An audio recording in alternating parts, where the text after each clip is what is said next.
anakumbuka. Bwana asiwe sana. Amen. Sasa Mungu akaangalia akaona ya kwamba ili niweze kuondoa hii connection, wacha hii simu ya huyu mtu ipotee kabisa na asipate pesa ya kununua nyingine. Ndio.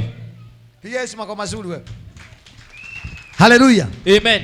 Maana ukikaa katika siri ya Mwenyezi Mungu hata ufai kushinda ukiambiwa kama huyu ameokoka. Bwana asifiwe sana. Amen. Dhamira yako inakuambiaga huyu mtu hajafanya nini? Hajaokoka. Huyu mtu anipeleki vizuri. Bwana Yesu asifiwe sana. Amen. Nataka nijiongee na wewe na nikwambia kwamba vile ambavyo unajiona siku ya leo. Yes. Haleluya. Amen. Ni vizuri umshukuru Mwenyezi Mungu. Yes. Sababu kuna watu wengi walianza kama wewe. Dio. Lakini saa hii tunaongea na wewe. Yes. Wewe kwa sababu ya kuwa katika siri ndio maana uko hapa. Yes. Lakini kuna watu saa hii tulianza na wao Januari. Dio. Lakini saa hii hawajulikani walipo. Yes. Wengine nilikwambia walirudi nyuma. Yes. Wengine nilikwambia walifilisika wakaenda kijijini. Dio. Lakini bado wewe unaendelea hata kama unasema uchumi ni baya. Yes. Bado unaendelea kimaisha. Dio. Bado Mungu amekunyanyua. Yes. Bado uko na uwezo wa kulipa nyumba yako. Dio. Bado watoto wako wameendelea na mashule. Yes. Bado wewe mwenyewe unajisikia kuna kitu nimebakisha mfukoni. Yes. Wewe ndiye naambia uko katika siri. Yes. Ya Mwenyezi Mungu. Amen. Wewe umefishwa katika siri. Yes.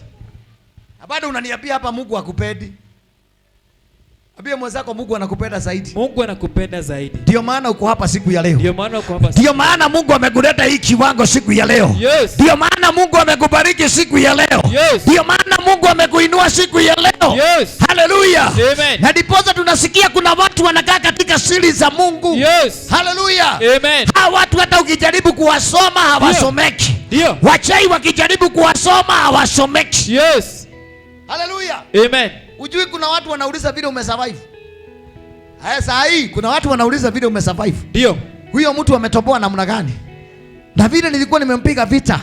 Na vile nilikuwa nimemuendea. Ndio. Na bado nasikia yuko kazini. Yes. Leo nakuombea katika jina la Yesu. Yes. Hata hizo siku 31 zimebaki. Yes. Bwana endelee na kuongoza maisha yako. Yes. Bwana endelee na kuongoza anga yako. Yes. Endelee na kukuinua. Yes. Haleluya. Amen. Endelee na kukuinua. Yes.